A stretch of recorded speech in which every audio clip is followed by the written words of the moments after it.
Okay, guys, so got another video for you guys today. This is going to actually be my second video I filmed, and in saying that, I want to give another thank you to my first patron, Chris T. Really appreciate it, bro. And with that being said, we're gonna get into what we're making today, because I showed one of these on Facebook, and somebody wanted me to do a video on them. So I recently got into night vision hog hunting, right?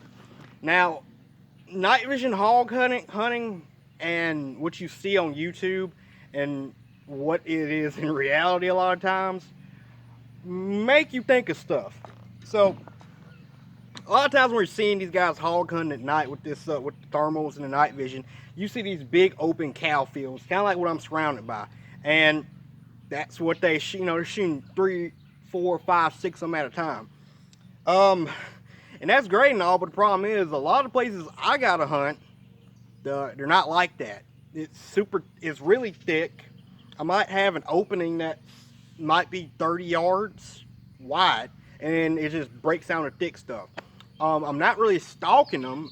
I don't really know where they're at because they're all over the place. There's bedding areas everywhere, and basically I need to get these hogs into one place, and so I can basically stalk up on them at a certain time and shoot them with this night vision, because I don't have a pair of nods or anything. When I go out, it might be 12 o'clock, and I'm basically just creeping through, going maybe 10 yards, stopping, scanning with my NV, getting back up, going 10 yards, scanning again, and yeah. I killed a couple hogs like that, but it is irritating. So the better way to do it in my situation is to use a feeder. Now, I know a lot of you guys hunt off of feeders. There's no shame in that if you ask me, especially with hogs, because it's not for sport for a lot of us. It's for eradication purposes, and it's just the most efficient way. Now, feeders all good and dandy if you have somewhere to hang them, especially if it's like a roto feeder. If you have the money to get one of the big tripods, that's great. If you have a tree to hang them in, that's wonderful. Problem is with me, I usually don't have any trees that are big enough in an open area for me to hang a feeder where I can actually see these hogs. Or right now I can't afford a big tripod or anything like that, or the material to make them, right? And not to mention, since just about everywhere I hunt has cows, if you look behind me right now, there's about 50 cows over here, there's cows over here, cows over here. Everywhere around me has cows. So when the cows figure out about the feeders, they learn pretty quickly if they bump them enough, they can get free food. So you can get some torn up feeders pretty quickly. Not to mention, I used to hang them on T-posts, which worked okay until you got these big brute hogs come up here who are close to 3 foot at the shoulder, and they can just bump them and knock it. I can't tell you how many little rotary feeders, the little Mochi rotary feeders I've gone through with hogs destroying them like that. And I finally said, dude, I got to come up with something else. So basically, I wanted something that the cows can't mess up. The cows can't try and eat all the food up before the hogs get there. When the hogs get there, I don't want something that they're going to completely destroy. And I don't want someone want to spend $50 to $100 a piece on. Not to mention the batteries and all that crap. Hanging equipment. So I started looking through, and I came across something called rooter tiller. Not rooter tillers, what the heck? That's what a pig is, rooter tiller. But rooter feeders or pig pipes. And basically what it is a piece of PVC pipe, like a piece of 3-4 inch PVC pipe, and it's hooked to a chain, and it's got a couple holes drilled in it, just big enough for a kernel of corn to slip out of. And the whole idea is that the hogs, they find it, and they start rooting around. You put corn around, of course, and as they bump it around trying to find more corn, they figure out pretty quickly, because hogs are actually pretty intelligent animals, they figure out pretty quickly, hey, there's food in this thing. And if we bump it and move it around, more food comes out. So it's basically playing off of their ability to root, since hogs are about the only animals that really root around here, that only hogs can really mess with it. So that's what a pig pipe is. And there's a lot of different versions of it, but the deal is most of them involve PVC pipe or a 55-gallon barrel. Problem is both of those get kind of expensive kind of quick, and when you're like me and you're trying to have a couple areas set out, I don't want to drop close to, I went to Lowe's and priced all materials. I'm looking at least $30 buying from Lowe's to make a pig pipe, a decent one. Like, no, we can do that cheaper. So I was looking around, and I figured out that, I remember we got these hydraulic oil buckets. Now these are some frustrating buckets to open up. They have these seals on them and they're irritating. And just about any time somebody logs around here, they throw out at least 10 of them and just leave them by the side of the road. Just come get them if you want them. Now I don't really use them for nothing else. I had some of them in the storage, in the shed down there. So I was like, hey, let me try something. Guys, I found out for less than $10, you can make an outstanding hog feeder out of these. Not to mention, they're cheap. Another thing I really like about them, and something I forgot to mention, is I can hear these. They're almost audible. Something I like to do is, when I put these out, you can hear them big hogs off at least 200 yards, bumping them. So when you use them in conjunction with a trail camera, you can get a general time they're coming out. You don't have to sit in the stand. You don't have to go to your stand at 5 p.m. and sit there until 1 o'clock to shoot one hog. You can use your camera. After getting him on here for about 2 or 3 nights, he's going to start coming at around the same time. And you basically just time it to when his general time gets here. You pull in, and basically you listen. And you can hear, last hog I killed was a big one. At least 250, 300 pounds. And I could hear him. It was louder than that. I can hear him just sound like a drum, 300 yards off. And I knew he was out there, so I basically just walked. Scanned maybe 100 yards to make sure there wasn't any out here. I walked up, had my little position set up, bop, bopped him. Easy as pie. So cheap, easy, effective, and you can hear them. So I'm going to show you how to make them. Pretty easy actually. The materials you're going to need is, let me make sure the camera's still going here. Yep, the camera's still going. Materials you're going to need are actually about anything you can find in a hardware store. Now, I'm actually making this a lot more expensive than I actually make them. Generally because I have a feeling a lot of people who are going to be looking at this are not going to have the same stuff I have. I'm a trapper. Most trappers, like myself, have stuff that most hog hunters, most deer hunters just don't have, right? Like cable. I have a big thing of cable. And that's not an expense to me. I have a welder. I don't have to buy swivels. I don't have to buy any of this stuff. I go get some nails, some 3/16 bolts, and my swaging tool, and I make all this stuff for like $3. Super cheap. But again, a lot of you guys don't have that, so I'm going to be doing this from y'all's perspective of, hey, I don't have a welder. I don't have a swager. I don't have ferrules. I have to buy everything from Home Depot. I'm going to try and do it from y'all's perspective. So, for what we're going to need for this little project, not a ton. It looks like a lot, but not really. First, what we're going to need is we're going to need a hydraulic oil bucket. Again, you want one of these with this type of lid on it. A regular 5-gallon bucket lid that you get at Walmart is not going to work. A Gamma Seal might work, but that's bumping your price up. Talk to some of your logging buddies. Talk to some of your heavy equipment buddies. They should be able to get you one. Now, you're going to want one that has this little tab on it right here. This little tab lets you rip it and let it come off easier. You got some that don't have that tab and you can't rip that little line out, and it's a pain to refill them. It is an absolute pain. The hog ain't gonna get in them, but you're probably gonna want to just shoot them trying to get into them. So get you one of these or 2 of them. You can usually get them for free again. Especially if you're down here like in South Mississippi like I am, you drive down the road, you can probably get about 10 of them in a day. You're gonna need one of those. A little pair of bolt cutters won't hurt none. You're gonna need some cable. Now, I know a lot of people are gonna be like, well, I got a bucket hand.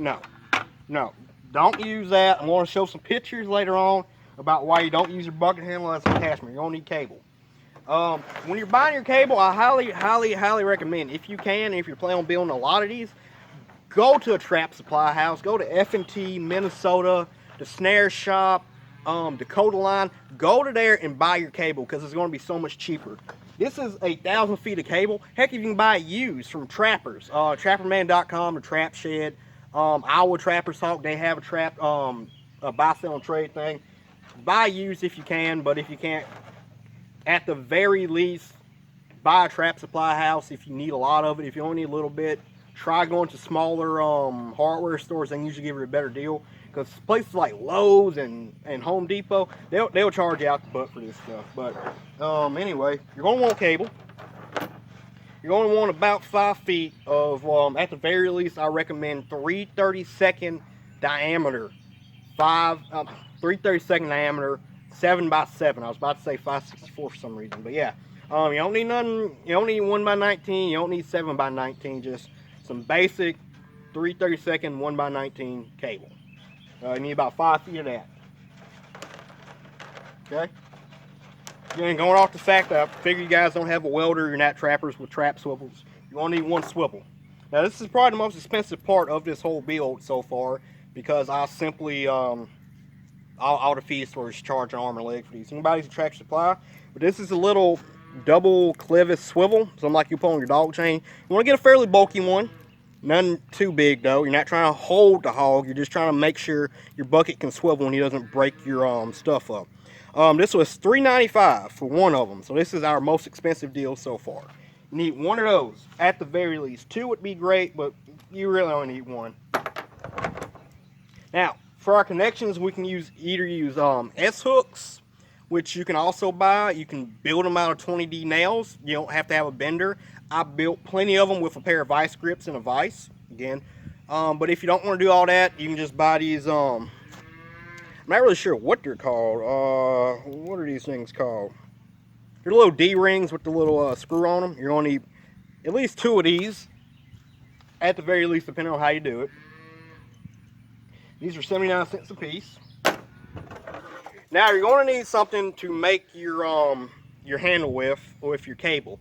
Now the cheapest thing to do is just get you some nuts. Now these are steel nuts, and you can use them. You can make them annealed, or you can make them. You just use them like there is. I'm going to show you how to anneal these nuts. All annealing is you're softening these nuts and just making them easier to hammer. That's it.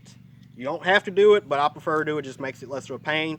And doing a big batch of them really isn't that hard. I want to do these little 4 right here. You only really need 2 of them. So again, if you don't have double ferrules, you don't have a swager or anything like that, just use some nuts. These are 5/16 nuts. That's all. You're going to need some chain. None special. You can use dog chain, old swing set chain. This is some number 2 import chain.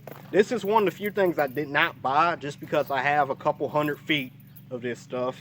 And I'm sorry, I'm not finna go and spend any more on this when I have all this right here. But you can get these and use old tire chains, doesn't matter. But you want about 3 to 5 feet of that. Okay, you want some decent chain. Try to stay away from the flower pot chain, but at least something like that. So 5 feet of that. You want a cordless drill, which I left up in the carport. With that, you're going to want a drill bit, a good bit bigger than your cable. This is a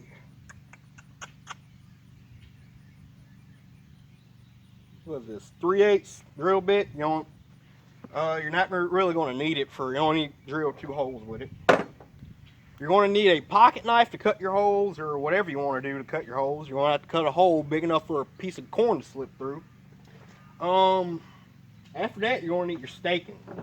However we want to stake it, I'm going to use a wolf fang cable stake. I really like these.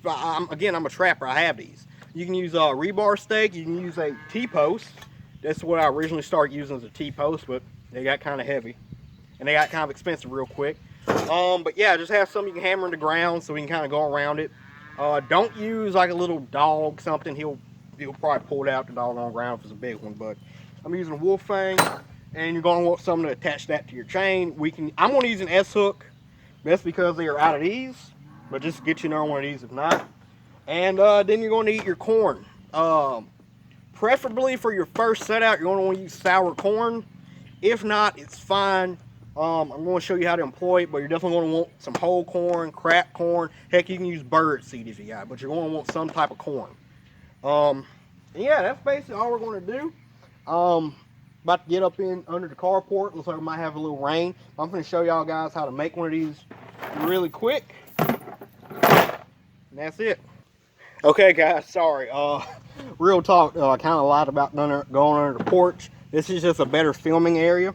So first thing we need to do is to clean our bucket out. You don't really have to, but it's try and get as much of that hydraulic oil out of it.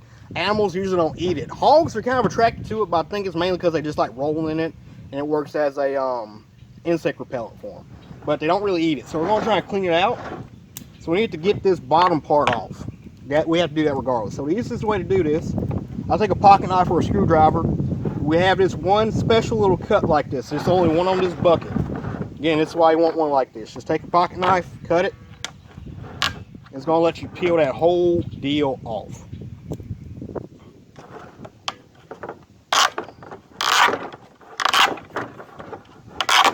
Okay, easy peasy, lemon squeezy. There you go.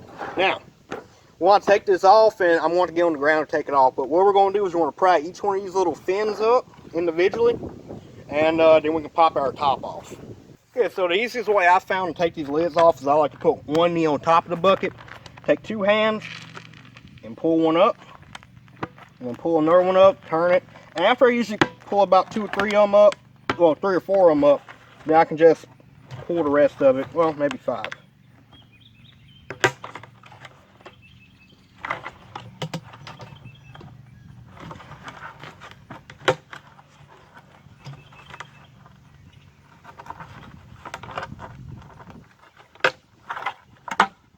Alright, there we go. Now as you see, we got some goop in there and we need to get most of that out. Just want to show y'all this bucket lid, and this is why I like them, because they these lock in, and a hog ain't, you're going to have to actually get under with your fingers and pull them out. And a hog just ain't going to, I haven't had one take them off yet. So that's why I like using these buckets like this. So we're going to go clean it out. And so far the easiest way I found to clean them out is to wash most of it out and take you some dirt and clean and just kind of let the dirt soak it up. And I'm not really going to show that because it's kind of a common sense type deal. Just clean it out to a half-decent degree, and I'll be right back. Okay guys, so we got our bucket all cleaned out. As you see, we got most, again, we're not trying to get perfect here. We're not trying to get to where we can eat off of. We're just trying to get most of that gunk out. So now what we're going to do is take these handles off, because this handle is basically pointless. If you try hooking to the handle, that's what I first tried doing. I figured if I gave them enough room to go around that they wouldn't tear the handle up. Boy, I was wrong. If I can find the pictures, I will post them right now. But I got a feeling I'm not going to be able to find them. Anyhow, what was happening was they were basically binding up the chain any which way they could. Hogs will figure out a way. And when they bound them up, they basically just twisted these into pretzels, and they will carry the bucket off. I'm not even playing. I could not find one of my buckets. I followed a trail for like 20 yards. Had no clue what happened to it. So, easy way to do it. On one side, you're going to have this type of shape right here. You want to twist that handle until it pops like that. And then we just pull it out. And then you basically just kind of finagle the other one out. Same way. Came right on out. Now, in them same holes, you're going to take a drill bit, a good bit bigger than our cable here, as you see. Not sure what size that is. It doesn't really matter. Just want to be able to get your cable through. And we're just going to drill a hole through here. All the way through the bucket, as you see. See daylight through there. The other side. There you go. Now we're getting to the point I want to show you guys how to make your cable handle. Now to do that, as I said, we're going to have to use some nuts if you don't have ferrules or anything else like that. Now, 5/16 nuts, as I said, you can just use them as is, or you can anneal them. Now again, I'm trying to make this as detailed as possible, so I'm going to show you guys how to anneal them. Now there's 2 ways. I'm going to explain it to you first. One way, if you're going to try and do a big bunch of them, is basically just make a little campfire, let the coals go down, and throw a bunch of these on a piece of wire like I got. This is just some number 9 annealed wire. Throw a bunch of them on it and just shove them in the coals and just kind of forget about it. What annealing is basically just softening the metal and making it easier to hammer. Now you can do that, or you can do what we're about to do and just use a little propane torch and just anneal them real quick. So we're going to use the propane torch method. It's really quick and it doesn't take long at all. So let me get my torch out and I'm going to show y'all. Really all I did here, I just clamped them in a vise. You can hold the wire or anything. Just try and get where they don't move anywhere so I can get a good coverage. Just using a little cheap propane torch.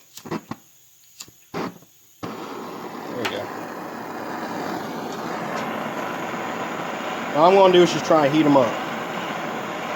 Try and heat them up and get them cherry red, which usually doesn't take too long.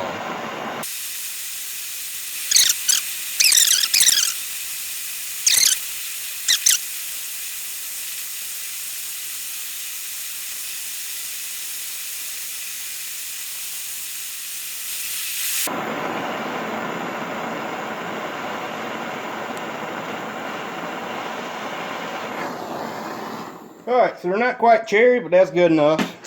Now, ideally, you just want to let these cool down their own, but we're kind of on a time scrunch, so I'm just going to go take these and dunk them in some water. Real quick like. Okay, so here's our nuts. As you see, I just went and threw them in the water. And compared to another nut, let me get one here. These aren't 100% annealed like I like. Really good annealed ones usually have a black color to them. As you see, they do have a color difference to them. And these aren't going to be softer. Again, you ain't got to do it. Just trying to be detailed here. So, get my cable fell. So now we're going to make our cable loop that's going to connect our bucket to everything. Now there's two ways we can do this. Now, we can connect it directly to our swivel here, which you don't have to do. Now, I personally don't like connecting it directly to the swivel because in case I want to change buckets or something for some reason. I don't know, maybe a skunk sprayed the bucket, I want to change it, I don't know. I won't have to take up the whole deal. I'll just switch the buckets if I hook it up to this. So if I use one of these,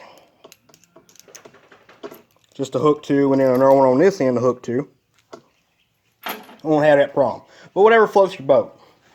And by the way, if you guys were curious, if you're going to make a bunch of these, another little trapping deal I recommend again, just buy you a bunch of these pre-made swivels. These are MB crunch proofs, or just universal trap swivels will work. As you see, there's just 2 J hooks that come with it. Just slip it over your loops and just pinch those closed. So let me reposition the camera real quick and get y'all back on. Okay, so we're going to go ahead and make one loop. How this is going to work, we're going to make one loop, slip our cable through both of them holes, and make our other loop and then attach it like that. So how it works is we take one nut, slip it through like that, and we're going to come back through that nut like so. And we do not need a big loop like that. We really only need a loop maybe that big, if that. Just going to lay that on our vise. An anvil is better, but we have a vise right here, so we're going to use it. Actually, let me go to the vise, because this ain't going to work too well. So guys, I had to go to my anvil real quick, because my table here is just too springy for me to really get any good hammering on. But this is what we're looking for. As you see that, crimped it on there.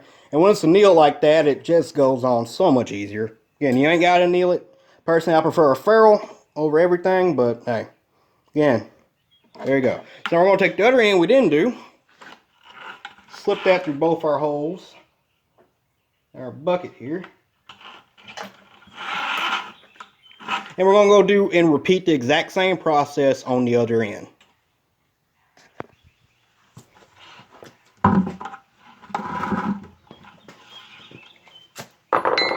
Alright, just like I showed y'all.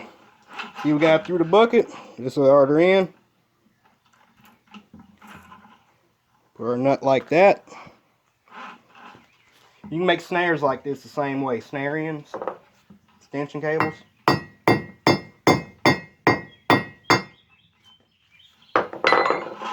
There you go. Now we got 2 of them. They pinch up like that. Okay, so now we have our 2 loops here hooked in. We got plenty of room up here so we can put our lid back on. Now it's time for us to attach our swivel. Now, again, if we're using this little method, super easy. All we got to do is just one loop, put it through. Our loop, put it through. Make sure we have our swivel connected. Just tighten it up. You don't want to use a snap link because they might be able to pop a snap link off. This, you're going to have to unscrew it. So as you see, and there you go, easy peasy. Then we take our other one. This is what's going to connect it to our chain. Now you see how that swivels? He's not going to be able to bind our stuff up too bad. Now we got our 3 feet of chain here. Something else I want to show y'all. A little trick. As you see, we can't quite get that in there. So I'm finna, what we're gonna do is we're just gonna go back over to the anvil, hold it with our vice grips like this on the anvil. This hand is the anvil. Hold it like that. And we're gonna pin it right here, and that's gonna just open this link up a little bit. Real quick and easy to do. Yeah. So again, just widen this little chain link out so we can get our carabiner on there. We're gonna hold it like that. Sit on our anvil. There you go. See how much it opened up? We're just going to do the other end too because we want the clip there as well.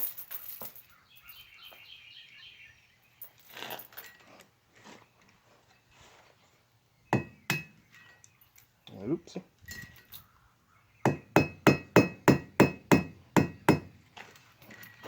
There you go.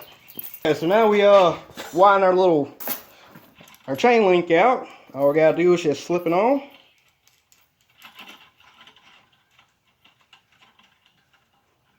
And tighten her on up. Now you can take a wrench and tighten these up a lot more, but yeah, you really don't need to.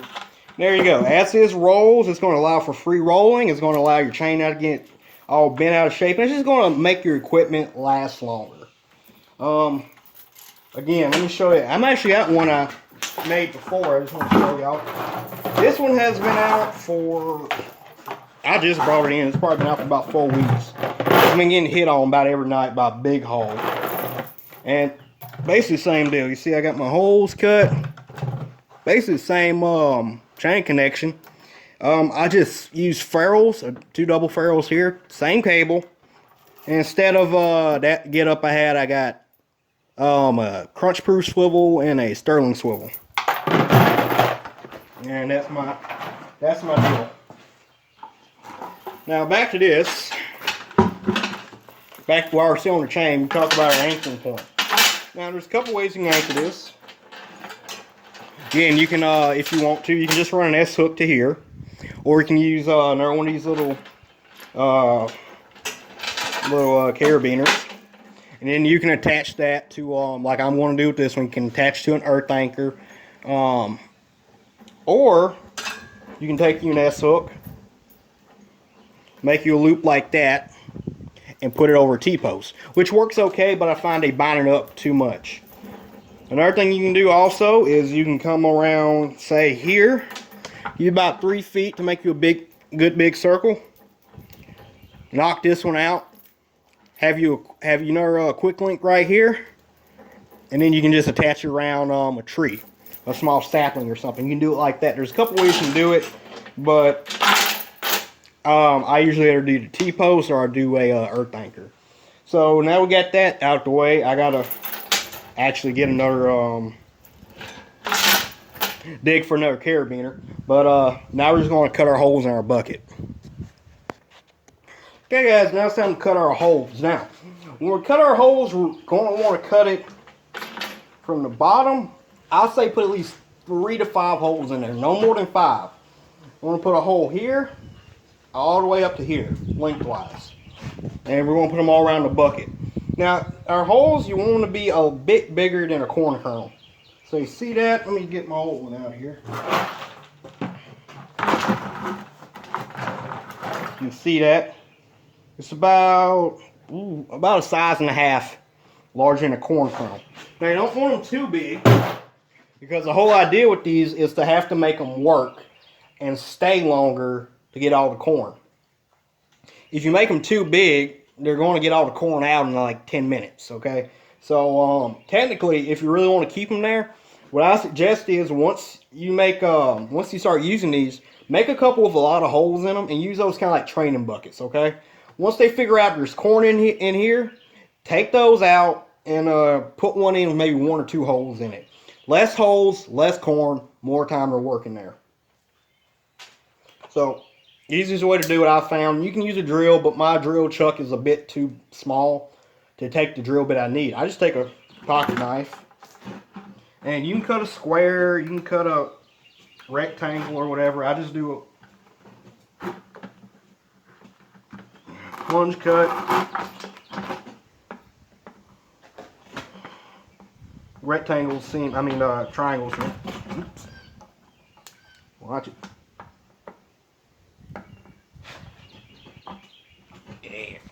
There we go. It ain't got to be pretty.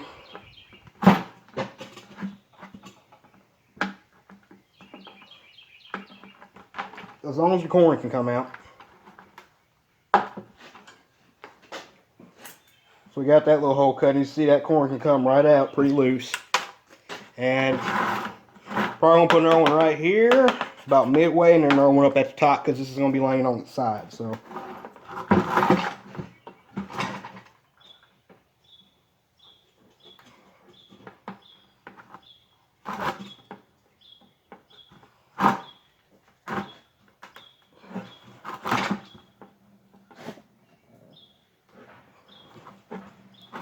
And again, if you got a drill that can chuck a bit big enough that a corn kernel can slip through, just use that. It's a lot easier and it's a lot safer.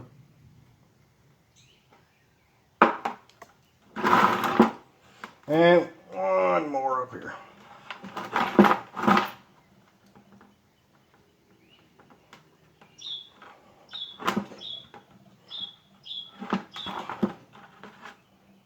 Alright. Probably water that one out a little more.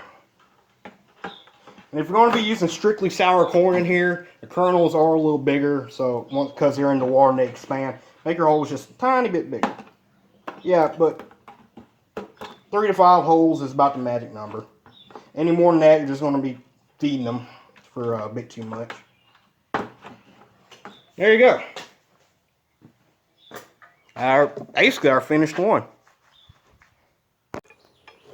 Okay, everybody, so as I said, I was going to show you guys how I employ these roll feeders here, and we right now are at the property I usually hunt. Now I killed a pretty good sized hog. I'll probably show a picture of him, about 200 yards that away, and right now about 50 yards this way below this pond, it's rooted. I mean, well, technically all this behind us is rooted to hell. I'm going to be rolling some video of that right now. There are rub marks, there are tracks, just everywhere. It's rooted as hell. The problem is, though, it's so freaking thick. Night vision does not work very well in trying to shoot in this kind of crap. Thermal might, but my night vision just ain't gonna cut it. Especially if I'm out here by myself trying to shoot these hogs. Just ain't gonna work. So what I'm doing right now is I'm trying to set up a kill area so I can try and, you know, get the ones I want. Get the 1 or 2 I want. So basically, all this thick stuff will try to get kind of centered in all the rooting. So there's rooting here, there's rooting behind us, there's rooting up here. There's a pond right here. They got a trail coming up this brush right here to the pond, the water. They got a little wall spot down there. So it's all kind of converging right here. Now, trying to get the center is a little more important when you're not using like a call lure type deal. That's why I like using sour corn, because I can usually put sour corn in the bucket on the first night, and if they're within 100 yards, they're going to find that bucket. But since we don't have any, and I don't have any fish oil or anything like that, we're going to have to kind of put it where they can find it. So this is about center. Also, I like to try and keep about 50 yards between me and these hogs. Because again, with this night vision, it's not as quick shooting as people think. I want to be able to get him, put one shot on him, and if he doesn't drop right then, I'll have room to try and shoot, you know, shoot him 1 or 2 times. The hog can cover 30 yards like that. They can move fast. So last thing I want is that night when I'm hindered with night vision, trying to shoot a hog coming at me. They usually go in the opposite direction, but just in case, I like keeping that distance. So right now, the easiest lane for me to shoot is about 100 yards that way. Is usually where I pull in at, up at the house. I can hear this bucket from up there. There's a gate, come down about 75 yards, and you can see this straight shot right there to this bucket. That's roughly 65 yards. My gun is zeroed in at about 55, so right here is a perfect distance. I know for a fact I can sneak in, I can get that really good neck spine shot right here. So that's why I'm putting it right here. I got right where I won't be making a lot of noise. It's straight pasture. I come right down. Well, I sit up there, I listen for them. Hear the bucket getting hit. Ease right on down here, set up on my tripod, pop him. So easy peasy. So The ground is kind of hard, but I'm going to show you how to use these earth anchors. You gotta make sure you have your driver. And what I'm using what's called a wolf fang. And these are, if you're going to be doing a lot of these end up being pretty cheap compared to rebar or T-posts. I think you get a dozen of these for like 20 bucks with the cable. You can get the heads for like cheaper than that, a lot cheaper. But yeah, how it works is, for y'all who don't know, because a lot of people have never seen one of these before. And see, I just got this connected to my chain. 3/32 cable or 1/8 cable. How it works is we're going to hook this to our driver. We're going to pound this in the ground a good bit. And then it's going to go on the ground. Okay? And then when we pull up on it, it's going to cattywomp. It's like that. And that's not going to come out, especially this hard ground. And a lot of people do not believe this. I've shown this to people before. And they say, I can rip that out if I want to. Guys, I've had some really big dudes about break their doggone back trying to pull these out. So, again, we're not trying to hold the hog. We're just trying to make sure he doesn't carry this feeder off. So, I'm just going to slip our wolf fang onto our driver here. And if you're going to use earth anchors, make sure you get the correct driver for them. Not all earth anchors use the same driver. We'll pull up like that. Put her in the ground. We're going to hammer it.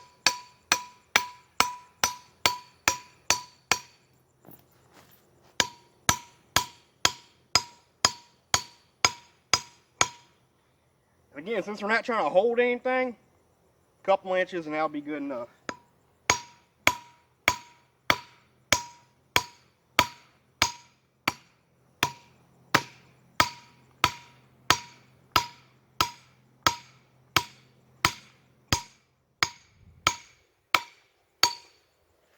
Alright, got her in about 6 inches. Give her a few side taps. Ow. See, it just comes out, the driver comes out, the stake in stays in. We'll pull up. Gonna come up a couple inches and sets just like that.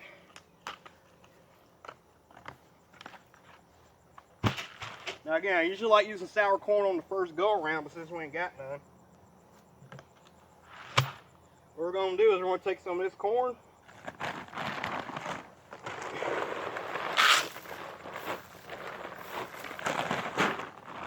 And we're just going to sprinkle it around.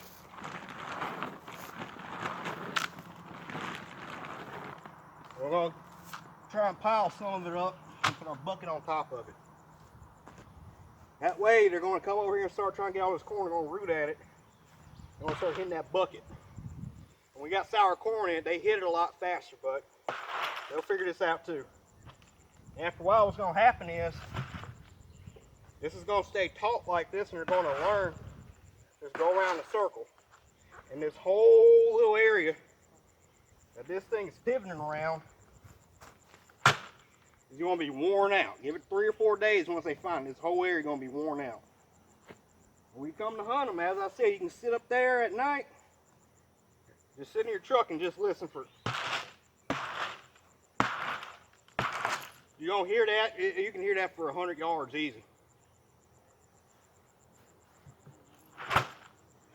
So yeah, I can go up here and set my gun up and just show y'all what the area looks like for me. Now, something I forgot to mention was cameras.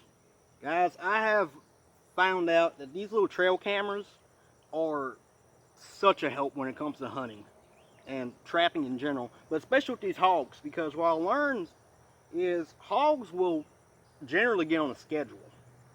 And they're pretty doggone predictable, down to about the half hour from my experience, my very limited experience, but they're pretty dang predictable. Having a camera on these feeders shows you a lot of stuff you wouldn't know regardless. And it saves you a lot of time. So I can have one of these cameras set up on a feeder for a week, and within that week, I can basically pattern what that hog's going to do for the next, as long as I keep corn that feeder.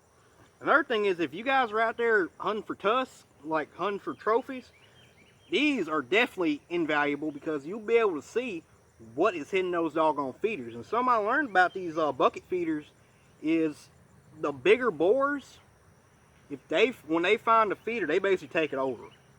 And having this camera here lets me know that, hey, if I want to go out and try and kill a couple piglets for a roast or something, I might not want to hit this feeder. I might want to go hit the other one because that big boar has this one down on lock.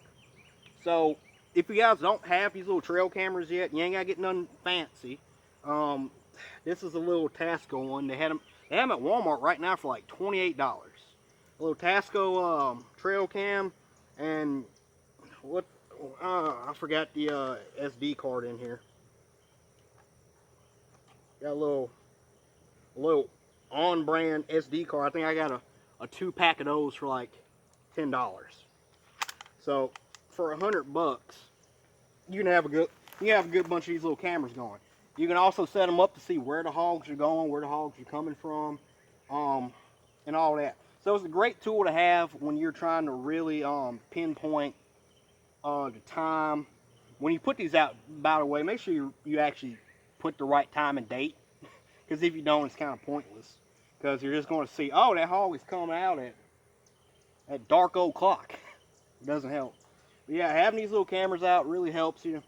You ain't got to get nothing fancy. Again, the little Tasco right here is $28. I think I bought my stealth cam on sale for like another $50. So having these little cameras out, big help. It also lets you just see the number of pigs you're dealing with. Because before I had these out, I'll come out here and I'll see tracks. And I'm like, okay, that looks like one hog. Finally put the camera out, it's like 5 or 6 hogs that are the exact same size making tracks. So again, good thing to have. If you ain't got a camera, get some, put them on your feeders. You're going to learn a lot.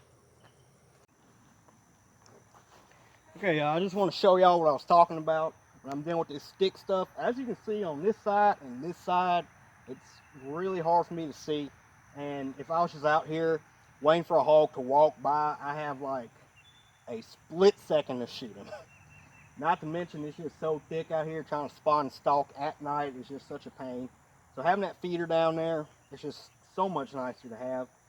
Not to mention, it's a lot less dangerous because I can sit up at the barn and listen for it. And when he starts hitting it, I can use on down here my tripod, my gun here, set up. I can take my time while he's down there eating and get that nice, quick, humane shot on him. Now again, this isn't really for super serious hog control. It really isn't. But for you guys like me who are in this really thick stuff and you need a way to get these hogs concentrated so you can at least get a shot off on one, trying to fill the freezer or something, this is a really good way to do it. So yeah, I ain't no expert hog hunter by any means. I'm not one of these guys from Jaeger Pro. I haven't killed thousands of hogs. Heck, I'm barely on 50 right now. I'm barely even on that. But this is something I found that's helped me out. I hope it helps y'all out. And yeah, if you guys like this, just I hope you guys like the video. I hope I'm entertaining for y'all. And yeah, just like, comment, subscribe, and yeah, I'm trying to get some hunting videos together. And yeah, so y'all take it easy.